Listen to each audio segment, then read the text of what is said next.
শুভেচ্ছা। বাঙালিয়ানার সায়ান্নের সংবাদে স্বাগত। শুরুতেই শুনে নিচ্ছি সংবাদ শিরোনাম। দেশে বড় ধরনের নাশকতার শঙ্কার কথা বলছে আইন শৃঙ্খলা রক্ষা বাহিনী। 11 বোমার ঘটনার উৎস একই গোষ্ঠী। তারেক রহমানের দিল্লি সফর এখনো অনিশ্চিত। কূটনীতিকরা বলছেন সম্পর্ক উন্নয়ন করতে চাইলে যাওয়া উচিত। এবার অন্যান্য সংবাদের সঙ্গে বিস্তারিত।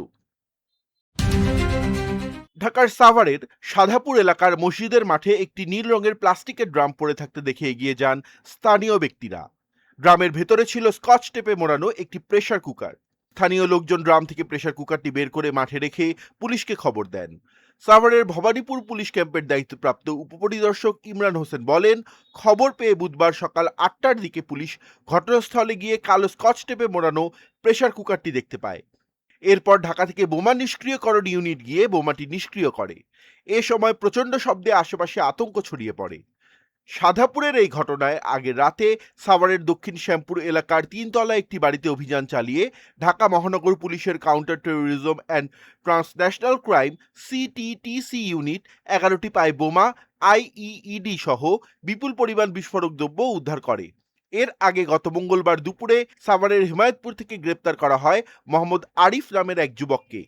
তার তথ্যের উপর ভিত্তি করে দক্ষিণ শ্যামপুরের ওই বাড়িতে অভিযান চালানো হয়। শুধু সাভারের এই দুই ঘটনাই নয়, গত বছরের 26 ডিসেম্বর ঢাকার দক্ষিণ কেরানীগঞ্জের আল কুরা মাদ্রাসায় বিস্ফোরণের পর অন্তত 8টি ঘটনায় 90 জেএমবি সদস্যরা জড়িত বলে তথ্য পেয়েছেন তদন্ত সংশ্লিষ্ট ব্যক্তিরা বলেন, বিস্ফোরণের পর কেরানীগঞ্জের ওই মাদ্রাসা থেকে একটি মুঠোফোন উদ্ধার করা হয়।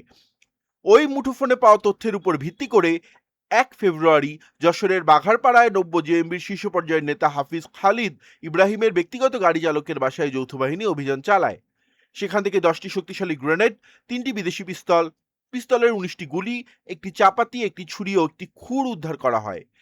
এছাড়া 21 ফেব্রুয়ারি রাজধানীর যাত্রাবাড়ির কুতুবখালী এলাকার তল্লাশি চৌকিতে পুলিশের ওপর হামলা, কুমিল্লার একটি মন্দিরে 7 মার্চ বোমা হামলা, 12 মার্চ ফেনীতে সংখ্যালঘু সম্প্রদায়ের এক ব্যক্তিকে কুপিয়ে হত্যা, 25 মার্চ যাত্রাবাড়ির জনপদ মোড়ে তল্লাশির সময় পাইপ বোমা বিস্ফোরণ, 22 জুন উত্তরার দক্ষিণখানে রাষ্ট্রীয় একটি গোয়েন্দা সংস্থার কর্মকর্তাদের উপর বোমা হামলা, 24 জুলাই মতিঝিল মেট্রো রেল স্টেশনের নিচে একটি ছাতার ভেতর থেকে বোমা উদ্ধার, 30 জুলাই আশুলিয়া এলাকার একটি মুদি দোকান থেকে প্রেসার কুকার বোমা উদ্ধার করা হয়। কেরানীগঞ্জের মাদ্রাসায় বিস্ফোরণ, যশোরের গ্রেনেড ও অস্ত্র উদ্ধার এবং সর্বশেষ সাভারের 2টি সহ মোট 11টি ঘটনায় উগ্রপন্থী একই গোষ্ঠী জড়িত এবং তাদের বড় নাশকতার পরিকল্পনা রয়েছে বলে তদন্ত সংশ্লিষ্ট ব্যক্তিরা বলছেন। তদন্ত সংশ্লিষ্ট সিটিটিসি ও অ্যান্টি টেরোরিজম ইউনিটের কর্মকর্তারা বলেন, বড় নাশকতার পরিকল্পনা রয়েছে বলে তাঁরা খবর পেয়েছেন। সেই পরিকল্পনার অংশ হিসেবে 24 জুন মেট্রো রেল স্টেশনের নিচে ছাতার ভেতরে বোমা রাখা হয়েছিল। সিটিটিসির সূত্র বলছে, সাভারে হেমায়তপুর এলাকা থেকে গ্রেপ্তার আরিফ 90 জেএমবির সদস্য। 2023 সালে গাজীপুরের জঙ্গিপূর্ব থানায় তাঁর বিরুদ্ধে সন্ত্রাস বিরোধী আইনে মামলা করা হয়। ওই মামলায় 2024 সালের 1 আগস্ট তাঁকে ঢাকা থেকে গ্রেপ্তার করে পুলিশ। 5 আগস্ট আওয়ামী লীগ সরকার পতনের পর তিনি কারাগার থেকে মুক্তি পান।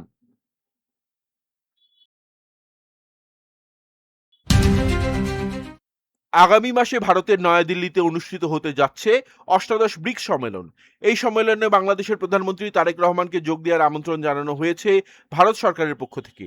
তবে তারেক রহমান যোগ দেবেন কিনা সেই বিষয়টি এখনো নিশ্চিত করে জানানো হয়নি বাংলাদেশের পক্ষ থেকে। ব্রিক্সের নিয়ম অনুযায়ী বিভিন্ন আঞ্চলিক জোটের নেতাদের সম্মেলনের আউটরিচ অধিবেশনে আমন্ত্রণ জানানো হয়। তবে বুধবার পর্যন্ত এই সম্মেলনে তারেক রহমানের যোগ দেওয়ার বিষয়ে কোনো সিদ্ধান্ত হয়নি বলে জানিয়েছেন পররাষ্ট্র মন্ত্রণালয়ের মুখপাত্র শহীদুল করিম। গত সোমবার তারেক রহমানের সাথে বৈঠক করেন বাংলাদেশে নিযুক্ত ভারতের হাই কমিশনার দীনেশ ত্রিবেদী। বৈঠক শেষে বাংলাদেশের পররাষ্ট্রমন্ত্রী খলিলুর রহমানের কাছে সাংবাদিকরা জানতে চেয়েছিলেন যে ওই সম্মেলনে যোগ দিতে তারেক রহমান ভারত সফর করবেন কিনা। জবাবে পররাষ্ট্রমন্ত্রী জানিয়েছিলেন যে এই বিষয়ে এখনো কোনো নীতিগত সিদ্ধান্ত হয়নি। সাবেক কূটনীতিকরা মনে করেন, শেখ হাসিনা সরকার পতনের পর অন্তর্বর্তী সরকারের সময় থেকে বাংলাদেশ ও ভারতের মধ্যে যে সম্পর্কের টানাপোড়েন তৈরি হয়েছিল সেটি কাটিয়ে উঠতে দুই দেশের পক্ষ থেকেই চেষ্টা ছিল। তারা বলছেন, চলতি বছরের 5 আগস্ট নয়াদিল্লিতে বসে বাংলাদেশের ক্ষমতাচ্যুত প্রধানমন্ত্রীর বক্তব্যে দুই দেশের মধ্যে আবারও কিছুটা দূরত্ব তৈরি হয়েছে ঠিকই, তবে তারেক রহমান যদি ভারত সফরে যান তাহলে সম্পর্কে ইতিবাচক পরিবর্তন আসতে পারে। ভারত সরকারের কাছেও এখনো এমন কোনো বার্তা যায়নি যে তারেক রহমান সেপ্টেম্বরে ভারত সফরে যাবেন কি যাবেন না। তবে সাবেক কূটনীতিকরা মনে করেন এই সফরে যদি বাংলাদেশের প্রধানমন্ত্রী যান এবং দুই দেশের প্রধানমন্ত্রীর মধ্যে দ্বিপাক্ষিক বৈঠক হয় তাহলে এই সফরে বাংলাদেশের যাওয়া উচিত সম্পর্কের ইতিবাচক উন্নয়নে। সৌদি আরব, পাকিস্তান আর তুরস্কের মধ্যে হওয়া সাম্প্রতিক সামরিক চুক্তিটি ৩ ধরনের সামরিক আর অর্থনৈতিক সক্ষমতা সম্পন্ন দেশের মধ্যে সম্পন্ন হয়েছে। এটি একদিকে যেমন কৌশলগত অর্থবহ, অন্যদিকে এই চুক্তি স্বাক্ষরের আনুষ্ঠানিক প্রতীকী তাৎপর্যও রয়েছে। প্রতীকীভাবে দেখলে চুক্তিটির তাৎপর্য হলো এটি স্বাক্ষর করা হয়েছে মুসলিমদের জন্য পবিত্র শহর মক্কায়। একে এমন একটি জোট হিসেবে দেখা হচ্ছে যেখানে মুসলিম দেশগুলো একত্রিত হচ্ছে। সামরিক জোটের অংশ হিসেবে মিলিটারি ট্রেনিং, ব্যবস্থাপনা ব্যয় আর গোয়েন্দা তথ্য আদান প্রদানের ক্ষেত্রে কোনো দেশ কতটুকু অবদান রাখবে তা নিয়ে সব দেশের শীর্ষ কর্মকর্তারা ইঙ্গিত দিয়েছেন। কিন্তু চুক্তির মূল বিষয় হলো নেটোর গঠনতন্ত্রের অনুচ্ছেদ 5-এর মতো একটি শর্ত, কোনো একটি দেশের উপর হামলা হলে তা সব দেশই নিজেদের উপর হামলা বলে বিবেচনা করবে। আর চুক্তির এই শর্তটি নিয়েই বেশি আলোচনা হচ্ছে। ফলে অনেক বিশ্লেষক একে এমনভাবে দেখছেন যে এর মাধ্যমে দেশগুলো মধ্যপ্রাচ্যে যুক্তরাষ্ট্রের পাশাপাশি নিরাপত্তার আরও একটি নিশ্চয়তা চাচ্ছে, অনেকটা ব্যাকআপ প্ল্যানের মতো। কিছুদিন আগে ইরান যুক্তরাষ্ট্রের যুদ্ধের সময় মধ্যপ্রাচ্যের অনেক দেশে থাকা মার্কিন ঘাঁটি আর তেল শোধনাগারের মতো স্থাপনায় হামলা হয়েছে। যুক্তরাষ্ট্র সে সময় হামলার শিকার দেশগুলোকে নিরাপত্তা দিতে ব্যর্থ হয়েছে। তাই এ দেশগুলো নিজেদের মধ্যে সামরিক জোট করে আঞ্চলিক নিরাপত্তার ক্ষেত্রে নিশ্চয়তা পেতে চাইছে। আর তারা বলছে যে এ জোট নির্দিষ্ট কোনো দেশের বিরুদ্ধে নয়, সন্ত্রাসবাদের বিরুদ্ধে ও নিরাপত্তার স্বার্থে কাজ করবে। পাকিস্তান আর সৌদি আরব গত বছর নিজেদের মধ্যে যে সামরিক চুক্তিটি করেছে, এবারে চুক্তি অনেকটা সেই চুক্তিরই একটি বর্ধিত সংস্করণ। অর্থ মন্ত্রণালয়ের এক ঊর্ধ্বতন কর্মকর্তা নাম প্রকাশ না করার শর্তে জানিয়েছেন, অর্থমন্ত্রী আমির খসরু মাহমুদ চৌধুরী একটি প্রস্তাব প্রস্তুতের নির্দেশ দিয়েছেন, যে প্রস্তাবটিতে বাংলাদেশের অর্থ বছর সংশোধনের পরিকল্পনার কথা বলা হবে। বর্তমান অর্থ মন্ত্রণালয়ের বাজেট অনুবিভাগ অর্থবছর পরিবর্তনের সঙ্গে সংশ্লিষ্ট আইন, বাজেট প্রণয়ন পদ্ধতি, কর ব্যবস্থা, সরকারি হিসাব সংরক্ষণ এবং উন্নয়ন প্রকল্প বাস্তবায়ন ব্যবস্থায় কী ধরনের পরিবর্তন প্রয়োজন হবে তা পর্যালোচনা করছে। পর্যালোচনা শেষে প্রস্তাবটি মন্ত্রিসভায় তোলা হবে। মন্ত্রিসভা অনুমোদন দিলে সংশ্লিষ্ট অন্যান্য ক্ষেত্রে প্রয়োজনীয় সংশোধন করে আগামী অর্থবছর থেকে নতুন সময়সীমা কার্যকর করার পরিকল্পনা রয়েছে। ওই কর্মকর্তা বলেন, চলতি অর্থবছর থেকে কিভাবে বা কোন মাসে শেষ করা হবে তা নির্ধারণে সংশ্লিষ্টরা বিভিন্ন পর্যায়ের মতামত নেবেন। আগামী বছরের এপ্রিল, মে ও জুন এই 3 মাসে 2 অর্থ বছরের কাজ পাশাপাশি চলবে। বর্তমানে বাংলাদেশের অর্থ বছর 1 জুলাই থেকে 30 জুন পর্যন্ত। অর্থ আইনেও অর্থ বছরকে এভাবে সংজ্ঞায়িত করা হয়েছে। অর্থ বছরের সময় এগিয়ে আনা হলে উন্নয়ন প্রকল্প বাস্তবায়নের দীর্ঘসূত্রতা ও অপচয় কমবে বলে মনে করেন বিশেষজ্ঞরা। অর্থ মন্ত্রণালয়ের ওই কর্মকর্তা জানান, এর আগে 2010 সালেও অর্থ বছর পরিবর্তনের এমন উদ্যোগ নেওয়া হয়েছিল, তবে শেষ পর্যন্ত তা বাস্তবায়ন হয়নি। সংশ্লিষ্টরা জানান, অনেক বছর ধরেই বিশেষজ্ঞ ও ঠিকাদাররা জুলাই জুন অর্থবছর পরিবর্তনের পরামর্শ দিয়ে আসছেন। অর্থবছরের শেষ সময়, বিশেষ করে এপ্রিল থেকে জুন পর্যন্ত বাংলাদেশের আবহাওয়া উন্নয়ন কর্মকাণ্ডের অনুকূলে থাকে না। এ সময় সাধারণত বৃষ্টি হয়।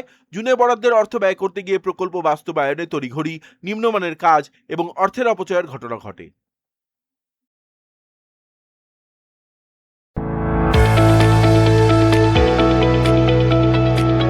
এবার শুনে নিচ্ছি বাঙালিয়ানার বাণিজ্য সংবাদ। বিদ্যুৎ সাশ্রয় ও বিদ্যুৎ ব্যবস্থাপনা আরও কার্যকর করতে বিপণী বিতান ও দোকানপাট খোলা রাখার নতুন সময়সূচি নির্ধারণ করে দিয়েছে সরকার। এখন থেকে দেশের সব শপিং মল, মার্কেট ও দোকানপাট বেলা 11টা থেকে রাত 8টা পর্যন্ত খোলা রাখা যাবে। গত জুন মাস থেকে মার্কেট ও দোকানপাট রাত 9টা পর্যন্ত খোলার অনুমতি ছিল। নতুন সিদ্ধান্তে সেই সময় 1 ঘন্টা কমিয়ে আনা হলো। একই সঙ্গে বিদ্যুতের উপর চাপ কমাতে আলোকসজ্জা ও বিলবোর্ড ব্যবহারের ক্ষেত্রেও কঠোর নির্দেশনা দেওয়া হয়েছে। দেশের বিভিন্ন স্তরে চলমান ও আয়োজিত সব ধরনের মেলা, বাণিজ্য মেলা এবং সাংস্কৃতিক অনুষ্ঠান রাত 8টার মধ্যে শেষ করতে হবে। পাশাপাশি প্রতিদিন সন্ধ্যা 7টার মধ্যে সব আলোকিত বিলবোর্ড এবং সব ধরনের আলোকসজ্জা ও লাইটিং বন্ধ করার নির্দেশ দেওয়া হয়েছে।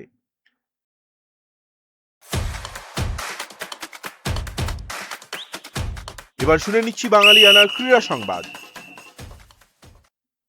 ডারউইনে নিজেদের সামর্থ্য দেখালেন বাংলাদেশের পেসাররা। অস্ট্রেলিয়াকে গুটিয়ে দিয়েছে বাংলাদেশ মাত্র 198 রানে। হাসান মাহমুদ ক্যারিয়ার সেরা বোলিং করে 55 রানে 6 উইকেট নিয়েছেন। টেস্টে এতে বাংলাদেশি পেসারদের তৃতীয় সেরা বোলিং। তাকে যোগ্য সঙ্গ দিয়েছেন তাসকিন আহমেদ ও ইবাদত হোসেন।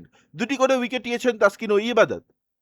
টেস্টে দ্বিতীয়বারের মতো এক ইনিংসে 10 উইকেট নিয়েছেন বাংলাদেশের পেসাররা। এর আগে 2024 সালে রাওয়ালপিন্ডিতে পাকিস্তানের বিপক্ষে এক ইনিংসে 10 উইকেট নিয়েছিলেন পেসাররা। সেই ইনিংসেও 5 উইকেট পেয়েছিলেন হাসান।